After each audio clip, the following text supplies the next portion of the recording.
श्री स्वामी समर्थ. जय जय स्वामी समर्थ. नमस्कार मैत्रिणींनो, स्वागत आहे तुम्हा सर्वांचं पुन्हा एकदा माझ्या या नवीन व्हिडिओमध्ये. तर आजच्या व्हिडिओमध्ये आपण अधिक मास 2026मध्ये कधी सुरू होणार आहे, म्हणजेच धोंड्याचा महिना आपण याला म्हणतो, तर तो कधी सुरू होणार, कधी समाप्त होणार, त्यासोबतच अधिक महिन्यात जावयाला दान का द्यावं, मुलीनं आईची ओटी का भरावी, कशी भरावी, अधिक मासात जोडवी का बदलावीत, याविषयीची संपूर्ण माहिती आज आपण या व्हिडिओमध्ये पाहणार आहोत. तर यंदा म्हणजेच 2026मध्ये अधिक मास हा 18 मे 2000 पासून सुरू होत असून तो 16 जून 2026 पर्यंत असणार आहे. दर 3 वर्षांनी हा महिना येत असतो. हा महिना संपूर्ण जो आहे तर तो भगवान श्री हरिविष्णूंना समर्पित असल्यानं याला पुरुषोत्तम मास किंवा मलमास या नावानं सुद्धा ओळखलं जातं आणि या महिन्याला आपल्या गावाकडे धोंड्याचा महिना असं म्हटलं जातं. तर हा जो संपूर्ण महिना आहे तर तो स्नान, दान, पूजापाठ, जप तप यासाठी विशेष महत्त्वाचा मानला जातो. आपले हिंदू कॅलेंडर बघा चंद्र आणि सौर यानुसार चालत असतं आणि चंद्रवर्ष हे 353 दिवसांचं असतं आणि सौर वर्ष हे 365 दिवसांचं असतं आणि या 2 वर्षांमध्ये सुमारे 11 दिवसांचा फरक पडतो आणि हा फरक भरून काढण्यासाठी प्रत्येक 3ऱ्या वर्षी 1 महिना हा अधिक जोडला जातो, म्हणून याला अधिक मास असं म्हटलं जातं. तर हा जो महिना आहे तर तो भगवान श्रीकृष्णांना आणि भगवान श्री हरिविष्णूंना समर्पित असतो, म्हणून हा पुरुषोत्तम मास म्हणून देखील ओळखला जातो. तर या महिन्याचं जे महत्त्व आहे तर ते खूप अधिक आहे. तर या महिन्यामध्ये बघा कोणतंही शुभ कार्य केलं जात नाही, म्हणून या महिन्याला विशेष असं महत्त्व दिलं जात नव्हतं. पण या अधिक मासात जावयाला धोंडेदान करण्याची प्रथा आपल्याकडे आहे. या महिन्यात लेकीला व जावयाला आपल्या घरी बोलावून पुरणपोळीचा स्वयंपाक केला जातो. तर बघा हा अधिक महिना अतिशय पवित्र आणि महत्त्वाचा मानला जातो.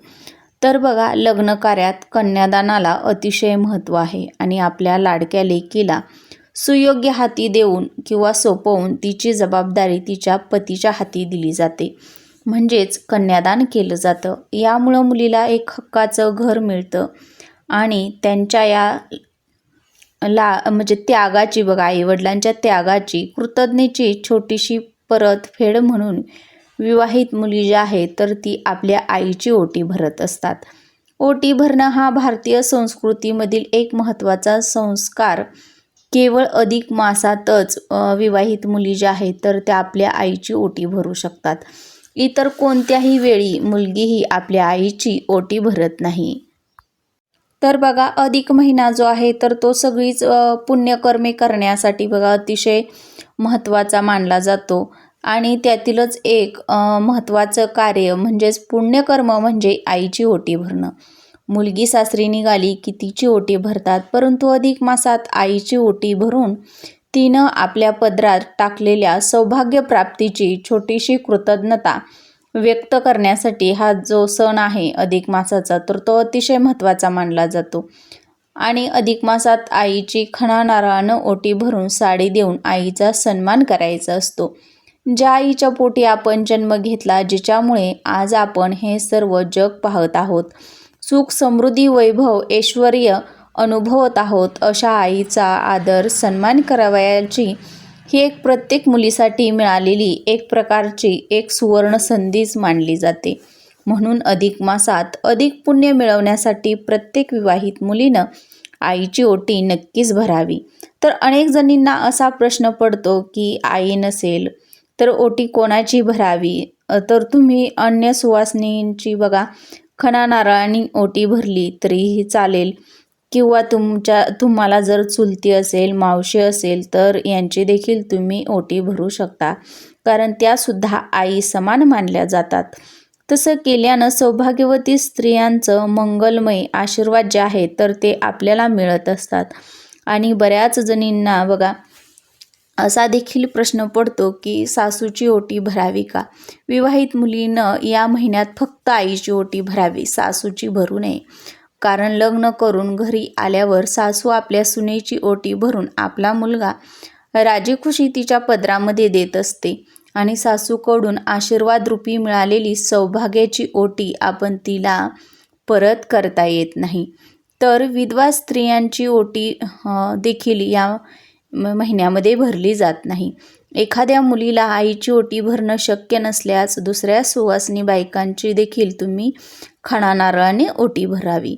ओटी भरणं म्हणजे एका अर्थानं स्त्रीच्या मातृत्वाचा, तिच्या सर्जनशीलतेचाच आपल्या संस्कृतीने केलेला एक प्रकारचा गौरव आहे. अधिक मासात बघा जावयाला व लेकीला लक्ष्मीनारायणाचं प्रतीक मानून दान केलं जातं. तांदळापासून बनवलेले बघा अनारसे 33 पटी दान केले जातात किंवा 33च्या पटीत दिले जातात. त्यासोबतच 33 सुपाऱ्या, 33 बत्ताशे या पद्धतीनं हे जे आहे तर ते दान केलं जातं. अधिक मासात बघा आता जी जोडवी बदलण्याची प्रथा आहे तर ती फार जुनी आहे, फार पूर्वीपासून चालत आलेली आहे. तर अधिक महिना हा व्रतवैकल्य करण्यासाठी अतिशय शुभ मानला जातो. त्यासोबतच बघा या महिन्यामध्ये एक गोष्ट आवर्जून केली जाते, ती म्हणजे जोडवी बदलणे. तर सोनाराच्या दुकानामध्ये सुद्धा या महिन्यात स्त्रियांची खूप गर्दी आपल्याला पाहायला मिळते आणि त्याच कारणानं या अधिक महिन्यामध्ये जोडवी बदलली जातात. बघा अधिक महिना हा जोडवी बदलण्यासाठी एक प्रकारचा शुभ महिना मानला जातो सौभाग्यवती स्त्रियांसाठी. प्रत्येक सौभाग्यवती स्त्री अधिक महिन्याची आतुरतेने वाट पाहत असते. इतर कोणत्याही वेळी आवर्जून जोडवी ही जी आहे तर ती केली जात नाहीत. अधिक महिना आला की अधिक महिन्यातील कोणत्याही दिवशी बघा जुन्या जोडव्यांमध्ये भर घालून नवीन जोडवी ही जी आहेत तर ती खरेदी केली जातात. आता ही जोडवी बदलत असताना ती आपल्याला एक काळजी घ्यायची आहे किंवा चूक जी आहे तर ती करायची नाही. तर बघा जोडवी या शब्दामध्येच त्याचा अर्थ जो आहे तर तो लपलेला आहे. पती आणि पत्नी या दोघांना जोडणारा एक दुवा म्हणजे जोडवी. जोडव्याचा संबंध हा चंद्रग्रहाशी असतो आणि चंद्रग्रह आपले नातेसंबंध सुधारत असतो. नात्यांना बांधणारा असा हा चंद्रग्रह आहे. ज्योतिषशास्त्रानुसार सुद्धा आपण जर योग्य पद्धतीनं जोडवी परिधान केली तर त्याचं शुभ फळ जे आहे तर ते आपल्याला मिळत असतं. तर बघा लग्नानंतरनं पायांमध्ये जोडवी जी आहे तर ती घातली जातात. तेव्हा ती नवीन असतात, परंतु काही काळानंतरनं किंवा पूर्वीची जोडवी केलेली असतील तर ती जोडवी रोजच्या वापरामुळं त्यामध्ये घट होत असते. जोडव्यांचं घर्षण जमिनीशी आणि पायांच्या बोटांशी होत असल्यामुळं ती झिजतात आणि मग अधिक महिना आला की प्रत्येक सुवासिनी महिला ती जी जुनी जोडवी आहे तर ती मोडून त्याच्यामध्ये भर घालून नवीन जोडवी करतात. तर आता बघा प्रत्येक महिन्यामध्ये आपण काही जोडवी बदलत नाही. अधिक महिन्यामध्येच जी जोडवी आहे तर ती बदलणं खूप शुभ मानलं जातं. बघा वैज्ञानिक दृष्टीनं सुद्धा याला खूप महत्त्व आहे. याचा संबंध बघा थेट स्त्रीच्या प्रजननाशी संबंधित आहे. शास्त्रामध्ये असं मानलं जातं की बोटामध्ये जोडवी घातली जातात त्या बोटाची शीर किंवा नस जी आहे तर ती थेट गर्भाशयाशी जोडलेली असते आणि जोडव्यांचा दाब त्या शिरेवर किंवा नसेवरती आल्यावर गर्भाशय नियंत्रित राहतो आणि आपला रक्तदाबही नियंत्रित राहण्यास मदत होत असते आणि त्या स्त्रीला निरोगी ठेवण्याचं काम ती शीर करत असते. जोडव्याच्या बोटांमुळे स्त्रियांचं आरोग्यही चांगलं राहतं. त्यामुळं बोटामध्ये जी जोडवी जी आहे तर ती घातली जातात किंवा ही जी आहे तर ती सौभाग्याची खूण देखील मानली जाते. तर बघा सध्याच्या काळात म्हणजे फॅशनच्या युगामध्ये अनेक प्रकारची नकली जोडवी ही बाजारामध्ये जी आहे तर ती आपल्याला पाहायला मिळतात. त्याची डिझाईन देखील खूप सुंदर सुंदर असतात. पण आपल्या बोटामध्ये नेहमी चांदीचीच जोडवी जी आहे तर ती असावीत. चांदी हा जो धातू आहे तर तो आपल्याला थंडावा देण्याचं काम करत असतो. त्यामुळं कितीही श्रीमंत असो किंवा गरीब असो तरी देखील पायामध्ये चांदीची जोडवी ही घालावीत. कारण की बघा जो आपल्या कमरेच्या खालचा जो भाग आहे तर त्या भागामध्ये आपण नेहमी चांदीचेच दागिने घालायचे असतात. सोने हे माता लक्ष्मीचं रूप मानले जातात. त्यामुळे सोन्याची जोडवी किंवा इतर कोणत्या वस्तू पायामध्ये घातल्या जात नाहीत. फक्त पैंजण आणि चांदीची जोडवी ही जी आहे ती पायामध्ये घालायची असतात. त्यासोबतच बघा, शास्त्रीय वैज्ञानिक कारण म्हणजे कमरेच्या खालच्या भागामध्ये चांदीच्याच धातूची वस्तू परिधान केल्यामुळं आपल्या शरीरातील उष्णता देखील कमी होण्यास मदत होत असते, कारण चांदी ही थंड असते.